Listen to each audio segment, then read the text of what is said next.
TV stories. పట్టుకోండి పట్టుకోండి. మామా, ఏమైంది పరిగెడుతున్నావు? నువ్వు కూడా పరిగెత్తు అల్లుడు. దొరికితే పంచె ఊడి తీసి మరీ కొడతారు. ఇప్పుడు పరిగెత్తలేను మామా. ఒక్కసారి వెనక్కి చూడల్లుడు. నువ్వే పరిగెడతావు. ఎవరు వాళ్ళు? అప్పుల వాళ్ళు అల్లుడు. ముందు పరిగెత్తు, తర్వాత మాట్లాడదాం. అప్పా, అసలు ఏమైంది మామయ్య? ఆ, అప్పే. 6 నెలల ముందు ఏమైందో గుర్తు తెచ్చుకో. కాంతం, ఏం చేస్తున్నావు? అమ్మాయిని చూసుకోవడానికి అబ్బాయి తరపు వారు వస్తున్నారు. అమ్మాయిని త్వరగా రెడీ చేయండి. ఈయనకు ఎప్పుడూ తొందరే. ఇదిగో వస్తున్నాను. అయినా ఎందుకు మనకు ఈ ఇల్లరికపు గోల? వచ్చిన వారు వచ్చినట్లే వెళ్తున్నారు. అలా కాదులేవే, ఒక్కగానొక్క కూతురు. అల్లారు ముద్దుగా పెంచుకున్నాము. ఇల్లరికమైతే అమ్మాయి మన కళ్ళెదుటే ఉంటుందని.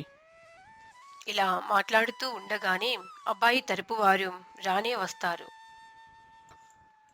రండి రండి, ఇలా కూర్చోండి. ప్రయాణం బాగా జరిగిందా? కాంతం, అమ్మాయిని తీసుకొనిరా. అబ్బాయి ఏం చేస్తుంటాడు? వ్యవసాయమా, వ్యాపారమా? నా పేరు ధర్మ. నేను వ్యాపారం చేస్తున్నానండి. మాకు కొడుకులు లేరు, అందుకే అల్లుడిని ఇల్లరికం తెచ్చుకోవాలని మా కోరిక. మరి మీకు ఇల్లరికం రావడం ఇష్టమేనా? ఇల్లరికమా? అమ్మాయి ఇంట్లో ఉండటానికి సిగ్గుపడవలసిన అవసరం లేదు.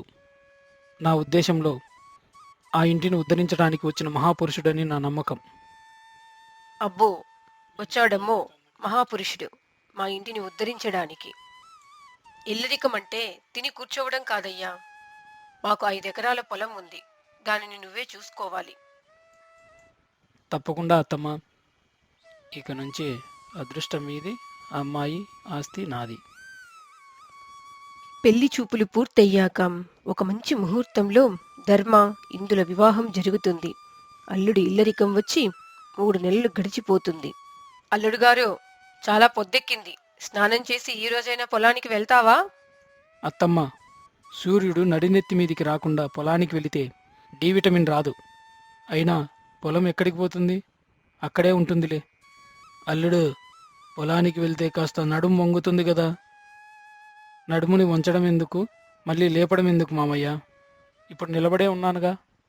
అల్లుడికి పరాచకాలు ఎక్కువే. ఈయన బద్ధకాన్ని ఆ దేవుడే మార్చాలి. ఇలా రోజులు గడుస్తున్న కొద్దీ ధర్మ మారకపోగా తన పాత స్నేహితులతో కలిసి చెడు వ్యసనాలకు, అలవాట్లకు బానిసవుతాడు. పని చెయ్యడం పక్కన పెడితే పేకాట ఆడడం, తిరగడం, తాగడం లాంటివి చేస్తుంటాడు. ఏరా, మామగారు డబ్బులతో బాగా ఎంజాయ్ చేస్తున్నట్టున్నావుగా. మీ మామ కోపం రాదా? మా మామగారు మహాత్ముడురా. ఆయన సంపాదిస్తారు, నేను ఖర్చు పెడతాను. ఆయనకు పుణ్యం, నాకు వినోదం. ఇద్దరికీ లాభమే కదా. ఎంతైనా నువ్వు పెట్టి పుట్టావురా. నా టిఫిన్ బిల్లు కూడా కట్టేవా? చంద్రమల్లుడిని నేనురా, నువ్వు కాదు. అయినా మా మామ సంపాదించేది నా కోసం, ఊరి మీద పడి తినే నీలాంటి వాళ్ళ కోసం కాదు. వీడేదో సొంతంగా సంపాదించి తింటున్నట్టు. వీడు కూడా వాళ్ళ మామ మీదే కదా పడి తింటున్నాడు. అయినా వీడిని ఇక్కడ కాదు దోచుకోవాల్సింది, పేకాటలోనే. ఏమండి, పేరెంటానికి వెళ్ళినప్పుడు నా తల ఎక్కడ పెట్టుకోవాలో నాకు అర్థం కావటం లేదు. తల ఎక్కడో పెట్టుకోవడం ఎందుకు? నీ దగ్గరే ఉంచుకో. ఏమండి, వద్దు, కోపం వద్దు. ఏమైంది చెప్పు. నిన్న పేరెంటానికి వెళ్ళాను. అక్కడ పార్వతమ్మ అత్త ఎగతాళి చేసింది. ఏంటే, నీ మొగుడు ఇల్లరికానికి వచ్చినప్పటి నుంచి దేనికి పనికిరాని వాడుగా తయారయ్యాడంటగా అంటుంది. నా పరువు పోతుంది నలుగురిలో. పిచ్చిందు, ఇల్లరికం రావడం అందరికీ సాధ్యం కాదు. దానికి కూడా అదృష్టం ఉండాలి. అది మనకు పుష్కలంగా ఉంది. అది వాళ్లకు దక్కకపోవడం వల్లే వాళ్ళు కుళ్ళుకుంటున్నారు. అయినా ఇల్లరికం రావడానికి కూడా ఒక అర్హత ఉండాలి. ఏమిటా అర్హత? 1 అదృష్టం, 2 సిగ్గు లేకపోవడం. రెండోది మీ దగ్గర పుష్కలంగా ఉందని అర్థమవుతుంది. ఇలా రోజులు గడుస్తున్న కొద్దీ ధర్మ మరింతగా చెడు అలవాట్లకు బానిసై డబ్బును ఇష్టం వచ్చినట్లు ఖర్చు పెడుతూ ఉంటాడు. ఇదంతా గమనిస్తున్న చంద్రం అల్లుడికి ఎలాగైనా బుద్ధి చెప్పాలని స్నేహితులతో కలిసి పట్టుకోండి రోయ్ పట్టుకోండి. మామా ఏమైంది పరిగెడుతున్నావు? నువ్వు కూడా పరిగెత్తు అల్లుడు. దొరికితే పంచె ఊడి తీసి మరీ కొడతారు. ఇప్పుడు పరిగెత్తలేను మామా. ఒక్కసారి వెనక్కి చూడల్లుడు, నువ్వే పరిగెడతావు. ఎవరు వాళ్ళు? అప్పుల వాళ్ళు అల్లుడు. ముందు పరిగెత్తు, తర్వాత మాట్లాడదాం. అప్పా! కాంతం, కాంతం, అన్నీ సర్దుకో. త్వరగా ఊరు వదిలి పారిపోదాం. ఏమైందండి? ఏమైంది? ఎందుకంత కంగారు? ఇంకేం కావాలి? అప్పుల వాళ్ళు వెంట పడుతున్నారు.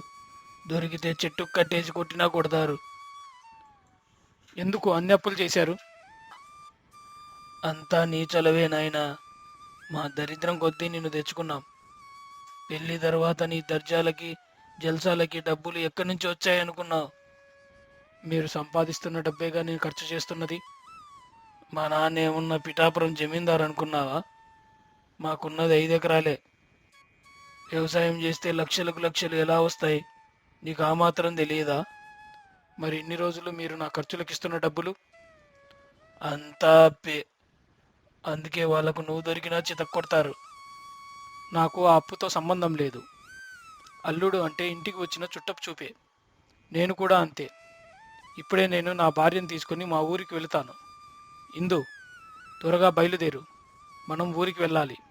సరే, పెట్టే సర్దుతాను. పెట్టే అవసరం లేదు. నువ్వు త్వరగా వచ్చి.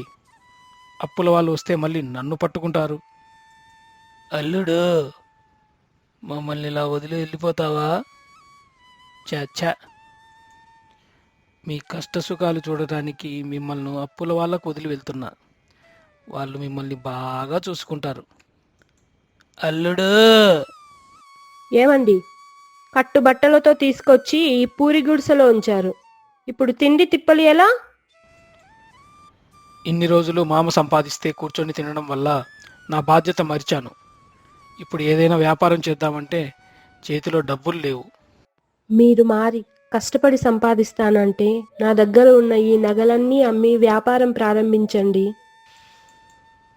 ధర్మ ఆ నగలు అమ్మి కూరగాయల వ్యాపారం ప్రారంభిస్తాడు. 3 నెలలు తిరిగేసరికి అందులో కొంత ధనాన్ని పొదుపు చేస్తాడు. ఇందు, మీ ఊరికి వెళదాం పదా. అక్కడ అత్తయ్య మామయ్యల పరిస్థితి ఎలాగుందో. వాళ్ళను అప్పుల వాళ్ళకు వదిలి వచ్చాను. ఇప్పుడు నేను వ్యాపారంలో పొదుపు చేసిన దాంట్లో కొంత అప్పైనా తీరుద్దాం. అవునా? పదండి, ఇప్పుడే వెళ్దాం. మామయ్య ఎలా ఉన్నారు? అంతా నీదయ్య. అప్పుల పాలైన వాళ్ళు ఎలా ఉంటారు అల్లుడు? అప్పుల వాళ్ళకి భయపడి మిమ్మల్ని వదిలి వెళ్ళాను. ఇప్పుడు కొంత ధనం సంపాదించాను. ఇంకా సంపాదించగలనన్న ధైర్యాన్ని మూటగట్టుకొని వచ్చాను. ఈ ధనం మీ దగ్గర ఉంచుకొని కొంత అప్పునైనా తీర్చండి. అల్లుడు, మాకు ఎప్పుడూ అప్పు లేదు. నీ సోమరితరం, నీ చెడు అలవాట్లు మాన్పించడానికి చిన్న నాటకం ఆడాను. ఇప్పుడు నువ్వు మారి సంపాదిస్తున్నావంటే ఆనందంగా ఉంది. మామ, ఇన్ని రోజులు కూర్చొని తింటేనే దర్జా అనుకున్నాను. కానీ అది తప్పు. కష్టపడి సంపాదిస్తేనే దర్జా అని తెలుసుకున్నాను. అత్తో, ఇక నుంచి నీ అల్లుడు అల్లాటప్ప అల్లుడు కాదు. ఈ ఇంటికి అసలు సిసలైన అల్లుడు. ఇక నుంచి కాఫీలో కొంచెం చక్కెర ఎక్కువ వెయ్యి. ఎందుకంటే పని చేసి అలసిపోతాను. అబ్బో, అల్లుడికి పరాచకాలు ఎక్కువే. Please like, share and subscribe. Thank you for watching the video.